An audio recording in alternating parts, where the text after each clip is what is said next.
All right, well, we'll get started. So welcome back to the Contrarians. We are back at it again. We're doing another panel discussion. This panel discussion is going to be about top 3 favorite local bands, and the definition we're using is local to each of the panelists there. So if one of those bands turns out to be a big band, I don't know what anyone's choices are. That might happen. I'm going to rule right now and say it's allowed. It's a legitimate choice. So, you can yell at me in the comments about that if you disagree. That's okay. So if you want to get in on these discussions, you can join the Patreon. Any level will get you access. There's also it's either Teespring or TeePublic. I can't remember right now for the life of me. You can see one of the shirts for sale there. Grant's wearing TeePublic. Thanks, Grant. Yeah, so without further ado, we're just going to get right into it. There's no particular order. We will do the third top pick for everyone, then we'll go and do second, and then we'll go and do the top pick, and any honorable mentions if we have time at the end. So let's get right into it. Melissa, you can go first and give us your third favorite local band. Oh, well, thank you. Thanks for having me. All right, so I am from Boston, Massachusetts in the US. And my first pick, let me find my thing here, is kind of a shameless plug for my podcast, Metal Chat with Melissa. I just did an interview with somebody from this band. I hope that you can see this. There you go. This CD is No Light Ever. It's by the band Glacier. And yes, there's a few bands named Glacier. This band is from Boston. They are a doom band, but they're not a doom band like Candlemass or Trouble or Black Sabbath. They're more like a doom band like Sun. They're more like a drone band or an ambient band. There's no vocals. Their songs are super long. There's only 4 songs on this CD. For me personally, I find it relaxing. I don't know if you can hear my cat got into a bag. Get out of there. Sorry.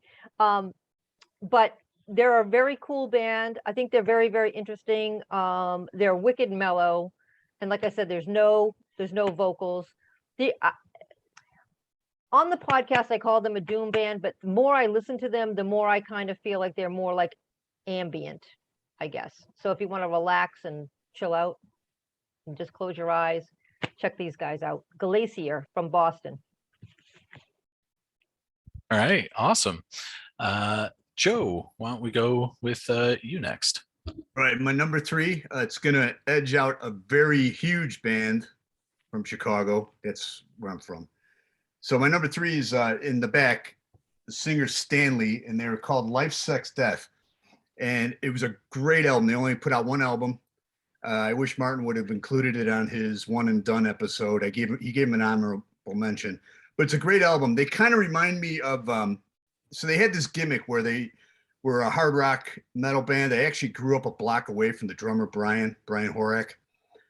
And they had this gimmick where they had the rock stars, the guitarist, the bassist, the drummer, and then they had Stanley in the background who played the homeless gimmick to a hilt, to where, like, if you saw him live, he smelled really bad.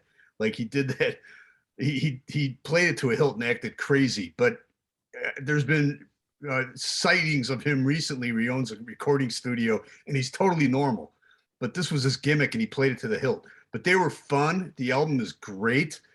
They're not as good as Love Hate, but I assimilate them with Love Hate, where they just didn't hit that. They were like too heavy for the hair metal fans, and they were too hair for like the Metallica and the Megadeth fans. But they were in my wheelhouse, where they were just straight ahead great hard rock with a great gimmick. So Life, Sex, Death. The album is called The Silent Minority, I believe. Look it up. It's a great album, and that's my number 3 from Chicago. Awesome. All right, let's keep it going. Todd, you're up next. Okay, well, my number 3 is a band that comes from kind of both Athens and Atlanta, but it's a band called Surreal, and they are a prog rock band. that's something you don't see all that often is local prog rock bands. They were founded in 2008 by a guy named Corey Lennox, who is a Berkeley grad he went to the Berkeley College of Music in Boston. And he and his childhood friend Brandon, and then another guy named Daniel Graham, who's a bass player, and a drummer, Jeff Matthews, put this band together. And they've got 4 albums and an EP. And this particular album here came out in 2017. And this one, Star Maps and Constellations, came out in 2020. And as you can see, everything looks really well done, like very professional. And the music is just astonishingly good. This particular album, the 2020 album, actually has some influences by some prog metal bands like Haken. It's got blast beats in it, and it's just really, really over the top good. And every time I've seen them twice, and both times I've seen them, there were less than 25 people there. So, which is a crime because they're absolutely fantastic. And hopefully they will continue to work. So that's my number 3, Surreal from Atlanta. Awesome. All right. So Grant, since you're a little unique in this situation, do you want to save your pick for the end, or do you want to maybe split into 3 pieces? Oh, sorry, it looks like we can't hear you. It's not on Zoom.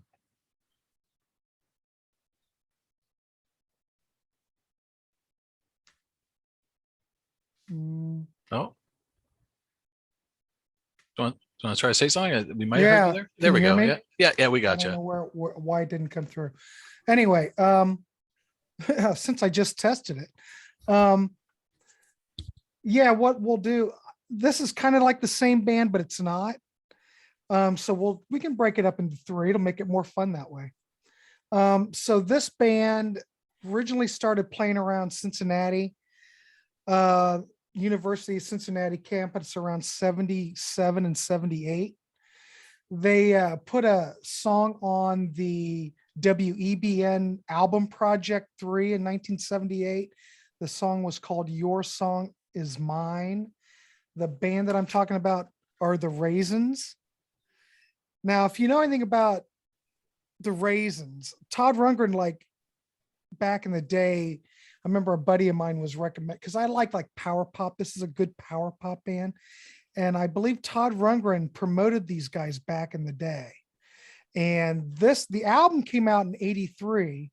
The band broke up in 85. And for anyone who likes power pop or anything like that, this is a phenomenal record. Adrian Belew produced this album, and there's more to the story. But they were very popular in Cincinnati back in the day. I never got to see them. I saw a later incarnation of them back in the early 90s. But we will continue on with that later. But anybody in the Cincinnati area from that time will know the Raisins, because they were one of the most popular bands at that time. Awesome. I like it. It's a story. This is great. All right, let's take it up a notch. Let's go to our second favorite local band. So Melissa, we'll go back to you. Okay, so this band is a metal band. They're called Worshipper. See if you can see their latest album. It's been autographed because I saw them at a in-store in 2019. This came out in 2019.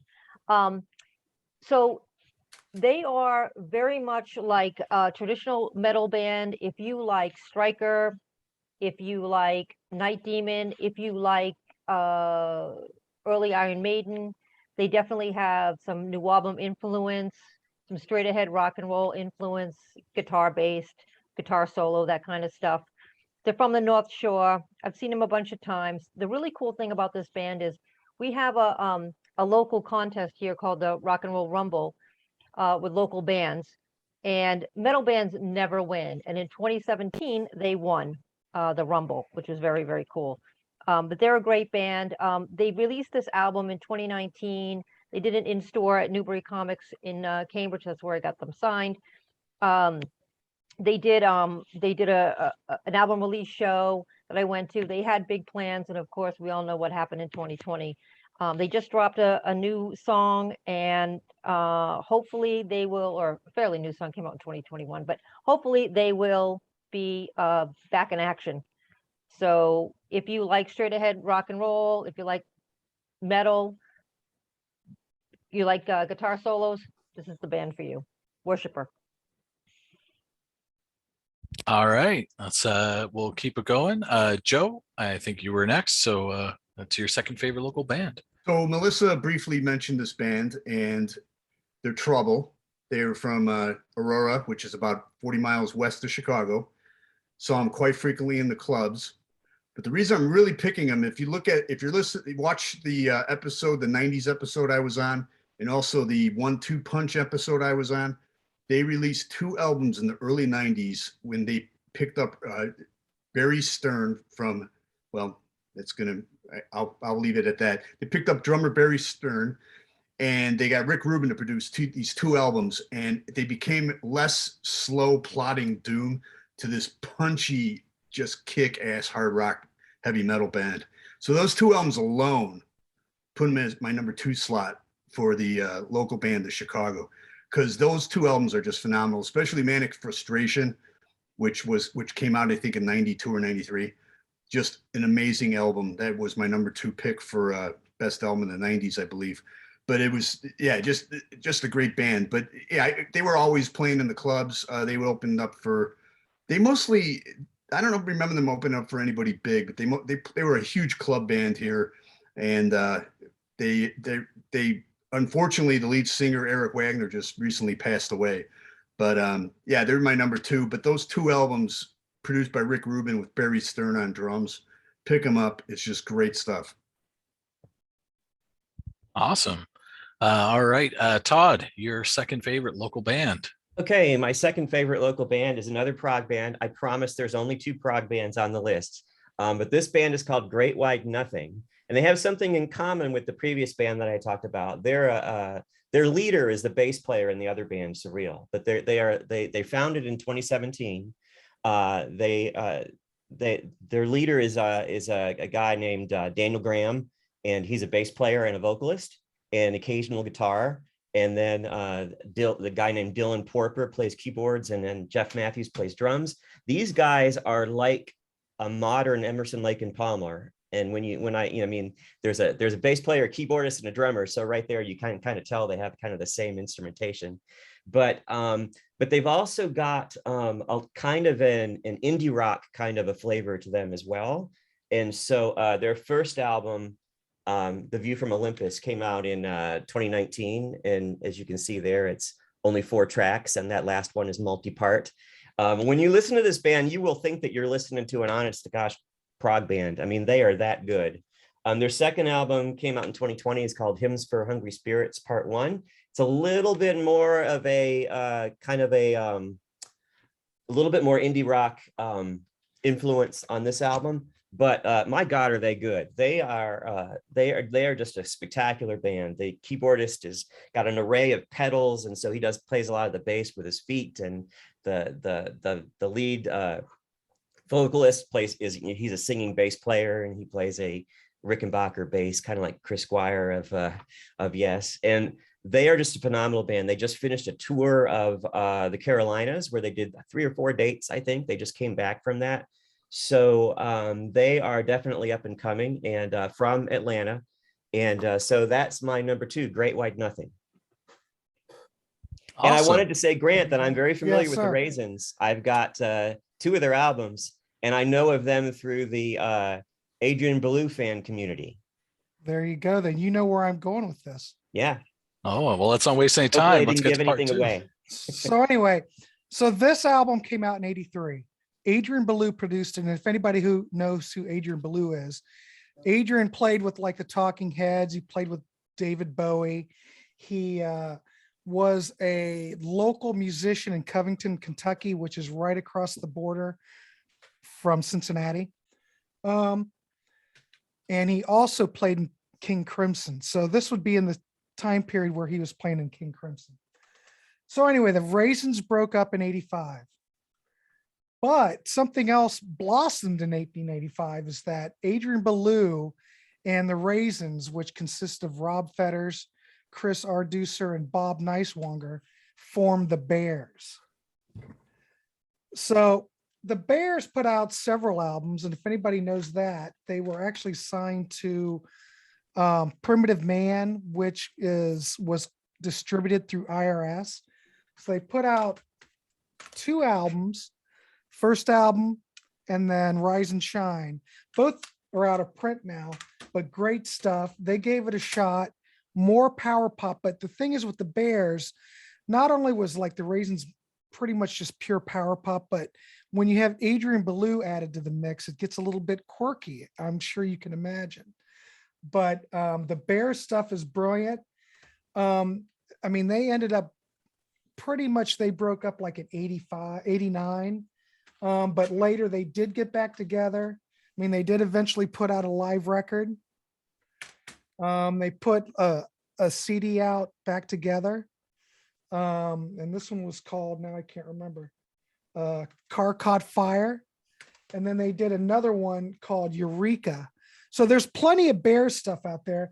And I know Martin Popoff is a big Bears fan, so he'll dig this. I was hoping Martin might be on this because he would go ballistic about all this stuff. But anyway, so I don't know how much local, I guess you could say they're still local because the guys from the Raisins still lived in Cincinnati, and Adrian Belew, I think he might have lived in Nashville at that point, but he is from Covington, Kentucky. So the Bears, top-notch stuff. So that's, I can't say it's my number 2 because these are all going to go together. So, but there you go. The Bears. It's part 2 of the story. It's part 2. Grant, I Yes, saw sir. the Bears when right around the time that first album came out, and I saw them in Athens, and we only went to the show because it was rumored that Adrian Belew was in the band. There is no internet, no way to look it up, so we just went to the show, and we were like, "Well, crap! Look at that! There he is. Adrian Belew is in this band." And, And what kind of venue did he play in Athens? the Uptown Lounge, which was just basically a big concrete room. Mm-hmm. So it must have been, just the fact that, well, it's kind of blows you away, just the fact if you're used to like Adrian Belew playing in King Crimson, and the fact that he's playing in a power pop band. I mean, of course he can do it. I mean, if anybody knows how Adrian Belew, he can do everything. But it's just that must have been a great show because we were absolutely blown away by it. I have the cassette of that first album. I just went to look for it and couldn't find it. It must be in my closet, but but those are worth seeking out for anybody looking for. Well, if you're an Adrian Belew fan, it's a must-have for sure. But yeah, that would have been a great show. I never did see the Bears. No, I think it's really cool that we're all geographically spread out here, but we already had 2 sort of connections across local bands. So that I think that means we're onto something here. Or at least you all are. All right, so everyone, get your best reviewing face on, I suppose. I'm not sure what the term would be.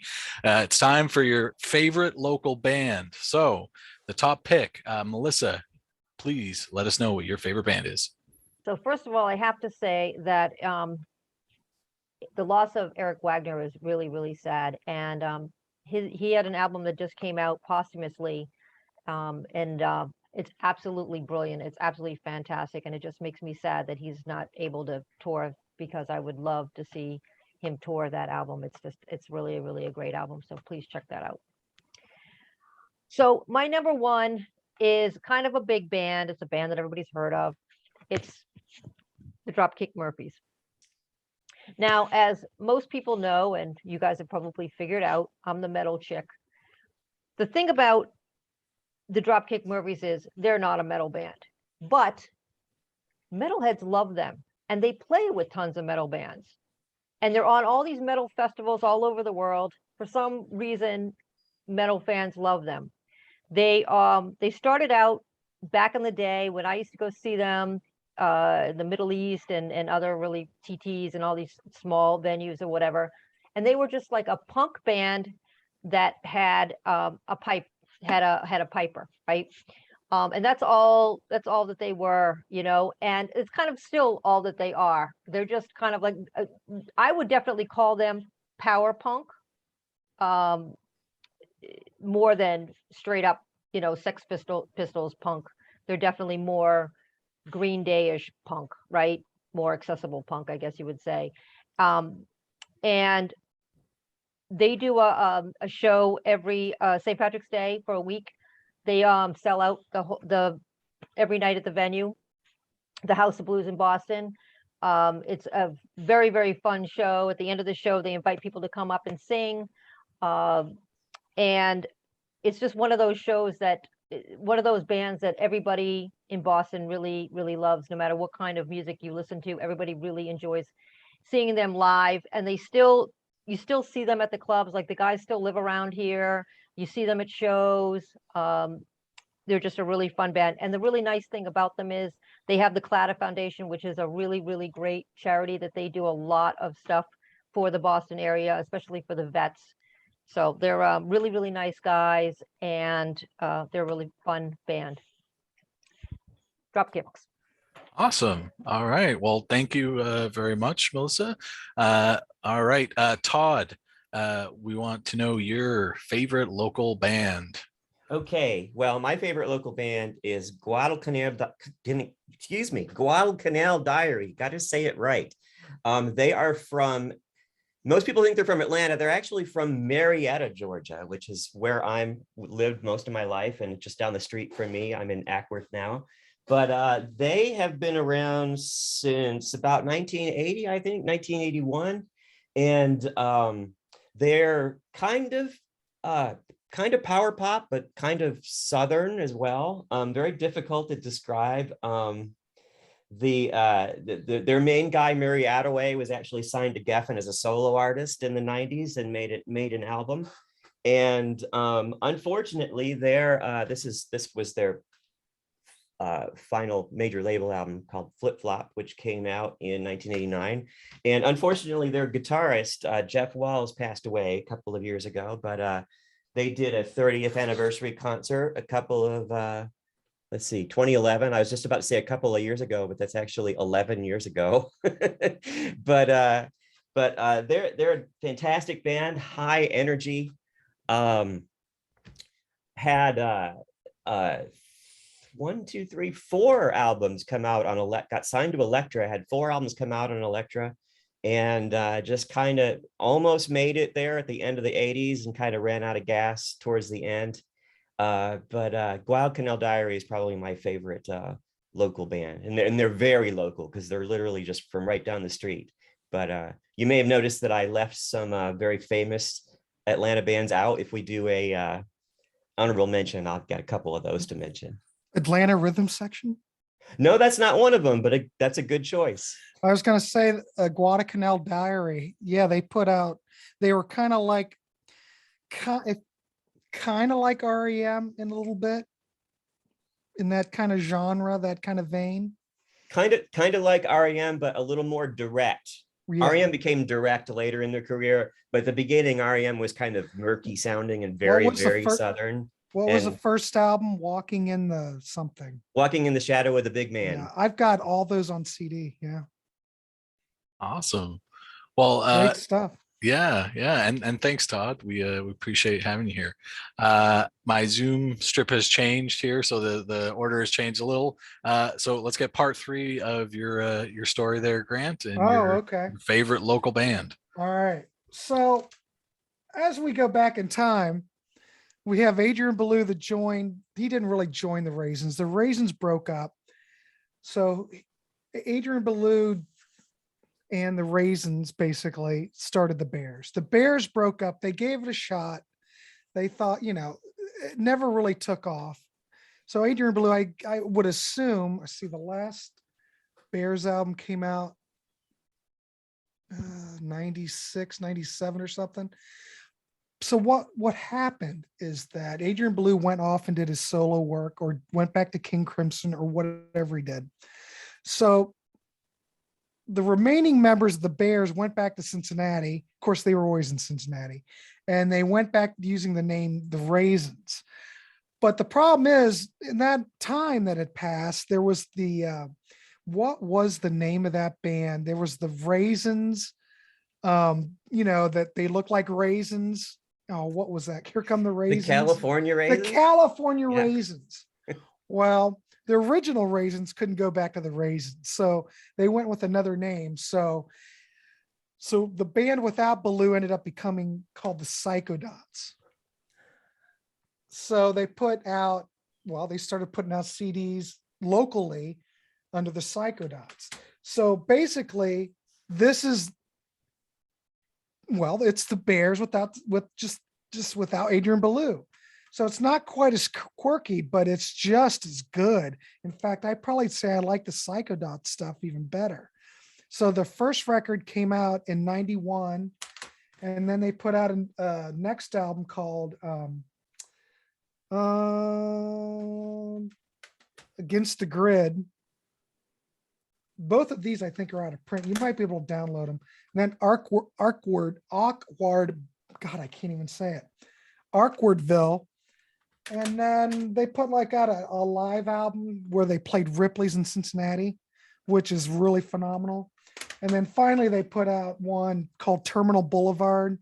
And I believe this was probably about, if I could only see it, I don't know, but they probably 2005-ish or something, maybe later. But these guys finally quit playing out. I mean, they were having gigs in Cincinnati and still, and then they just noticed that the audience was just kind of dwindling down. But they had a cult following for years. I mean, these guys have played in the whole Cincinnati area since 77, 78. But they quit playing out, and but all of their stuff is phenomenal. In fact, when I first heard them, I can't remember, but I think I was following the Bears originally because I was a big King Crimson Adrian Belew fan. I love that stuff. And the fact that Adrian Belew was going out playing in a power pop band, I thought was, I had to hear it. Because Adrian Belew's like a big Beatles fan and all that. He loves that kind of 60s British invasion stuff. So I was hooked then, and I ended up seeing the Psychodots probably in 92, 93, playing in Cincinnati. And they were just absolutely one of the tightest bands I'd ever seen. I mean, after all these years, you would become a pretty tight band. But absolutely top notch. So anybody who's into the Bears, that look for the Psychodot CDs. Yeah, it doesn't have Adrian Belew on it, but you don't miss Adrian Belew at all, because these guys are all top notch musicians, excellent songwriting, highly recommend it. So Psychodots are not really my number 3. They're actually my number 1, but you get what I'm saying. Awesome. Well, thanks so much, Grant. Of course. That was great, and a nice, interesting format too. All right. So, last but not least, Joe, what is your favorite local band? All right. So I briefly mentioned a gentleman named Barry Stern. He joined Trouble for 2 albums, and he unfortunately passed away in the early 90s, complications from a surgery. His original band is Zoetrope, Etrope. No one really knew how to pronounce it. He said it was Zoetrope. I used to run into him at the record store. So he played drums and was lead vocalist. This is street metal. That's how they defined it. It was just great kick-ass thrash, heavy metal. They were the hardest working band in Chicago. I've seen them play block clubs. I saw them play at a Moose Lodge. I saw them open up for Megadeth. They constantly played, and I thought they had the potential to be like a next Metallica, but I think the name really held them back. They have 3 albums, but their first album, Amnesty, is just brilliant. I listen to it all the time. It's great thrash. I play it on the guitar. There's a song, the last song called Tripwire, I play all the time on the guitar. They were a lot of fun. I mean, it was just a great fun band. It's a great listen. That's my number 1 band of all time. R.I.P. Barry Stern. He was not only great in Trouble for those 2 albums, but on his original band, Zoetrope. And I used to run into him all the time at Rolling Stone, the famous Rolling Stone Records in the Chicagoland area. Very cool guy. It was unfortunately passed away, but check out the album Amnesty, and there are other albums as well. But Amnesty is right up there, and they're my number one band. Awesome. Thanks for giving your favorite local artist, Joe. All right, so there you have it. There's the top 3, but we're not done yet. We're going to do a bonus round, honorable mentions. This time, let's go a random order. Let's go Todd, random order selects you. What is your honorary mention? Okay, well, I think I would be, I shouldn't really leave out REM from Athens. They started out actually when I was probably a senior in high school. And I remember that they played in the town that I lived in Marietta at this place called the Strand Cabaret, which was the basement of a movie theater, and probably held, I don't know, 50, 60 people. And I couldn't go because I got grounded. I think I got a D on my report card. And so that's how long I've been following REM, but I've seen them many, many times since then. And I lived in Athens for a long time. I went to school at the University of Georgia, and then I lived in Athens for about 7 years after that, like people tend to do in university towns. They figured college was so fun, let's see how long I can stretch this out. So the coolest thing about REM was I worked at a college radio station. I did the heavy metal show, but REM was so huge on college radio. And then a couple years later, they're like one of the biggest bands in the world. You know, that was pretty cool. And then the locals didn't. I mean, they could see it coming, but not to that extent. But they used to do listening parties every time that they put out an album, and so they would do those in Athens. And so I went to a couple of those. I went to the one for Monster and for Reveal. And so I have to say something about Indigo Girls from Atlanta. Absolutely love them. Used to go see them before they got signed, and everybody used to sit on the floor, and it was a great scene. I remember having a conversation with Amy Ray from the Indigo Girls. It was the night before their first major label album came out in 1989. And I went up to her and I said, you know, after tomorrow, I'm not going to be able to get anywhere near you. And she laughed and she said, what a ridiculous thing to say. But it was true. And then also I have to mention the B-52s, of course. And then I have to also mention that there is a great metal band from Atlanta called Theocracy. I think actually technically they're from Athens as well. And Theocracy is a great band, technically a Christian metal band, but you wouldn't know it from listening to their music. Great stuff. Their lead singer is this guy named Matt Smith, who's phenomenal vocalist and has worked with people from the prog scene like Neil Morris and a couple of others. And so Theocracy is another band that I like from around here. And I guess I'll stop there. Todd, you know the band Pylon? Yeah. Oh, absolutely. Oh my.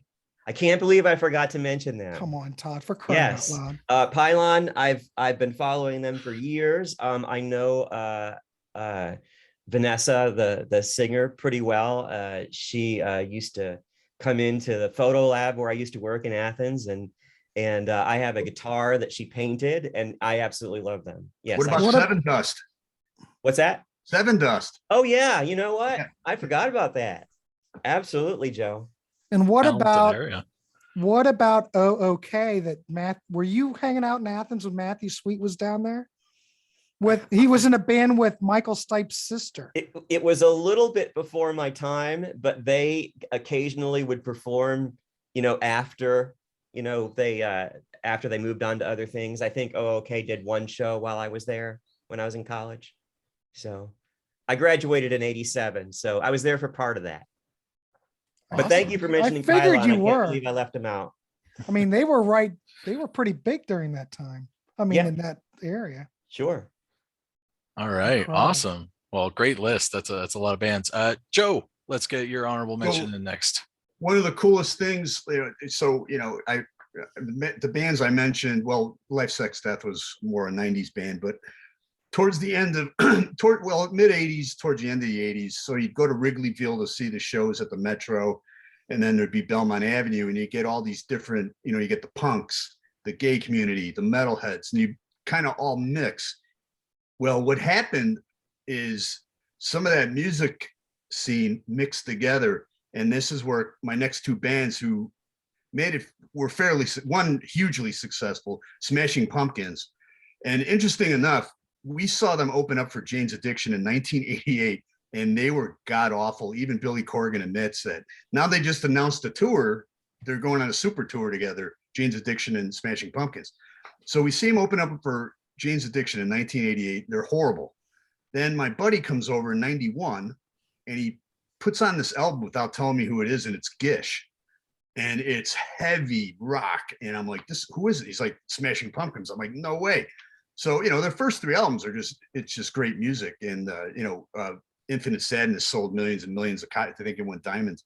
But yeah, that's one of my definitely honorable mentions, almost cracked my top three. Definitely a local band though, because we saw them in the clubs before they hit it huge, and they would play the Metro all the time. Another band, Ministry, they started out as that techno band, but then he went all in on the heaviness, Al Jorgensen, to the point where I'm going to go on record. Rob Zombie ripped off his entire act. And the original Ministry, those shows were great. They had the chicken wire up in front of them. People throw stuff at him. It was so cool. We saw him at the first Lollapalooza, and he broke out Supernaut by Black Sabbath, which is my all-time favorite Black Sabbath song. So that was awesome. So Ministry gets the other honorable mention. Awesome. Thanks for sharing. All right, Melissa, you can give us your honorary mentions. So Ministry. So I used to live in Denver, Colorado, and they were playing a show in Denver, and I was managing a Subway sandwich shop in this was 89, and the guys were staying at the hotel across the street, and they came in to get some sandwiches, and they gave us all tickets, and we went to the show, and it was absolutely fantastic. And one of the guys that worked for me was climbing the chicken wire, and they got pulled off by security. But that was a fun show, and they were really, really nice guys. And REM, I went to school. I went to Florida State, so I used to see them. They used to do the college circuit. You would always see them around the colleges down south. So for Boston bands, I mean, everybody knows about Aerosmith in Boston, blah blah blah. I used to see Godsmack, who used to be a really heavy band. Now, not so much, but they were a really heavy band when they first started out. And I remember seeing Sully Erna when he was a drummer before he became a lead singer. So we used to see that band, and obviously we'd see Stained and Killswitch Engage. They're all Massachusetts bands. And Dinosaur Jr. They were from Western Mass, but they used to play all the time in Boston. And I'll give a shout out to Hatebreed. They're actually from New Haven, Connecticut, but they spent a lot of time in the Boston area. As a matter of fact, they play a lot with the Dropkick Murphys, which is kind of an interesting bill if you know anything about Hatebreed. But my number one band is a band that probably nobody's ever heard of. And I don't even know if they're still around. They haven't played around town in a while, from what I can see, but it's kind of with the pandemic, it's kind of like, I'm not really sure what's going on. I did look them up, and I do see that they've had some stuff going on as late as 2019, but they're called The Upper Crust. And about 15 years ago, they actually played a song on The Late Late Show with Craig Ferguson.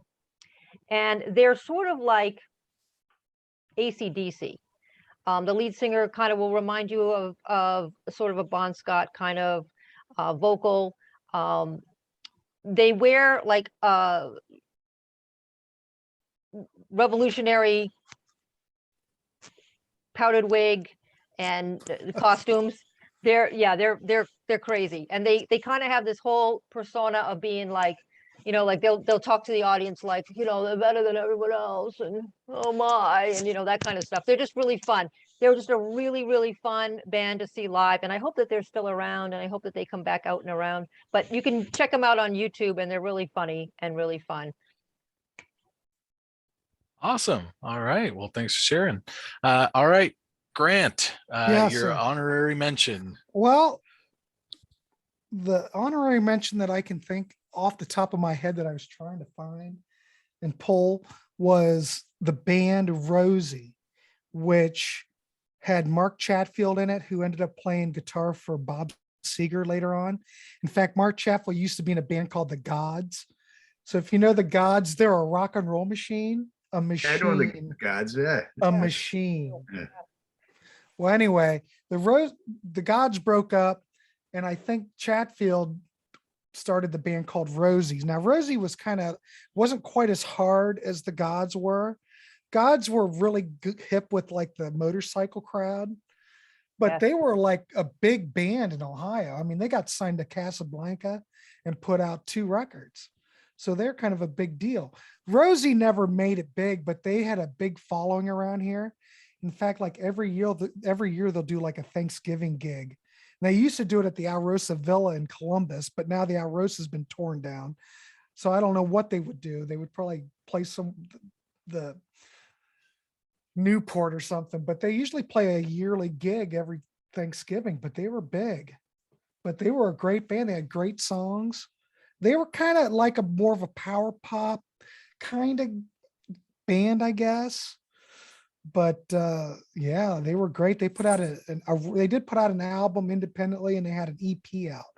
Both are worth finding if you can find them. Rosie from Columbus, Ohio. Great stuff. Awesome. It was like back in the 80s.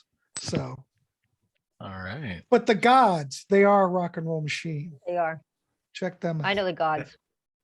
Were they a Casablanca act? Yeah. 2 Yeah. records on Casablanca. Right. All right. Well, I guess that's it. That's our panel's top 3 local bands and some honorary mentions. I got some people to thank, but first, let's go around one more time, and each of our panelists can let you know a little bit about them. And if you got anything to plug, you guys, I know there's some channels here. You can go for it. So, Melissa, why don't you tell the people a little bit about yourself? I'm from Boston. I'm the metalhead, but I listen to other stuff too. But I do have a podcast called Metal Chat with Melissa. It's available on all of your platforms, your Spotify, Apple, Google, et cetera, et cetera, et cetera. So check it out, especially the one I just dropped on Sunday, which is a conversation that I had with Matthew, who is one of the guitarists for the band Glacier that I spotlighted here tonight. Awesome. Well, thanks for being here. Todd, why don't you tell the people at home a little bit about yourself? My name is Todd. I'm from suburban Atlanta in Georgia, and I appear occasionally on the Contrarians and also occasionally on Rush Fans and Grant's channel, Grant's Music Warehouse, and Ryan's Vinyl Destination, and let's see what else. Rock Daydream Nation with Peter Kerr. And I absolutely have to show this because I forgot to mention them. There it is. Nylon box, everything they ever recorded. Holy mackerel, look at you. You completist. I am. I have cassettes, CDs, vinyl, you name it. So funny. Uh-oh, Nick, I don't hear you. Oh, there we go. Thanks for the warning. Well, thank you very much, Todd. It's great to have you here as always. Grant, why don't we go to you next? Yeah, Grant's Rock Warehouse on YouTube. I just started it up like a month ago. And on Friday, Peter Kerr and I and his channel, Rock Daydream Nation, we've got an interview lined up with Prescott Niles of the Knack. So we're going to do some kind of dual channel live stream. I don't know. Peter's got this all planned out. But anyway, we've got an actual interview lined up. So that'll be very cool. Todd and I have a series on my channel about Matthew Sweet. We've done top 10 favorite tracks, and then we've ranked his records. And coming up in a couple of weeks, we're going to start looking at Matthew Sweet's albums. So we're going to compare his first and second albums and do reviews. That'll keep Todd and I busy for a year to go through all of his records. But yeah, I'm doing that, doing the Contrarians, do Ryan's Vinyl Destination, and where we've got an ongoing, well, we just finished the Aerosmith series. The legendary Aerosmith series. Yes, because every freaking show goes 3 hours. I try to keep these guys on track, but they're really out of control. So anyway, we're about ready to finish that. This week, we're going to look at Honking on Bobo and what is the last studio album. I've never even listened Music to from it. another dimension. We're gonna look at Ugh. those two. Yeah. Ugh. The album that was supposed to be the updated Toys in the Attic, and it's just I don't know, but we just did we looked at Just Push Play and Nine Lives. God And bless you. I thought that I was gonna hate those records, but I really like them. It's better than that 80s, Nine Lives that is they a did. brilliant record. than that Great record. garbage that they Holy did with shit.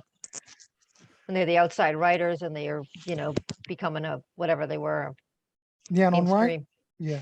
And then we just finished the Genesis series on Ryan's channel.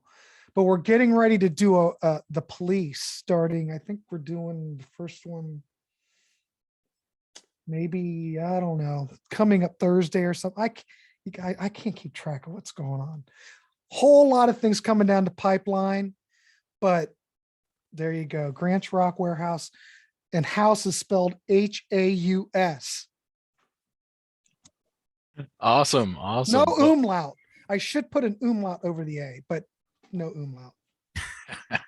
See, right, Joe? Need that on there. I didn't should do that. Anyway, yeah, thanks for having me tonight. It's been a lot of fun. oh, thanks for being here. Great as always. All right. Last but not least, Joe, why don't you tell the people at home a little bit about yourself? I am halfway between Chicago. Half my time's in Chicago, half my time's down in the Tampa area. So you'll see me wearing Tampa Bay Lightning stuff. Sorry about the Leafs. But anyway, as of now, I'm on Contrarians. I've been on Peter's Rock Daydream Nation, Peter Kerr. We talked about Deep Purple, House of Blue Light, which was a lot of fun. It was fun revisiting that album. We just did another super group, which was great. I know Grant was part of that, and also Todd. Yeah, that was a lot of fun. And we're supposed to be doing a Jack White episode, which I am totally pumped for. I'm seeing Jack White on the 23rd or 24th in Austin, Texas. It's where one of my sons lives.